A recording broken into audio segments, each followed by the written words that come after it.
هاي الفنان الجديد I was عندنا. doing just fine before I met you. I drink too much and that's an issue, but I'm okay.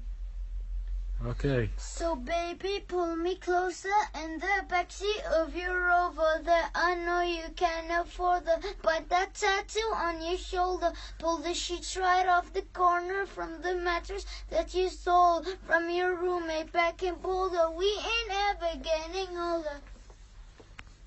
سوي شيء بعد ثاني. ترى ذي ولد الرياش يا جماعه، هذه ولد الرياش، هذه بس عاد خلاص تبع تركي برودكشن ذي. هاي تركي برودكشن خلاص خذوه، ما له شغل في الرياش ايفنتس. يلا نطلع. برز روحك حق البرنامج. ها وياي اليوم اخشه كذي عشان ما يبين كذي فعبد الله مساكم الله بخير. طبعا وياي واحد يتحدى يا جماعه اليوم، هذا هو ابو طلال جاي يتحدى وراح ندص بطنه ان شاء الله، انتظروني.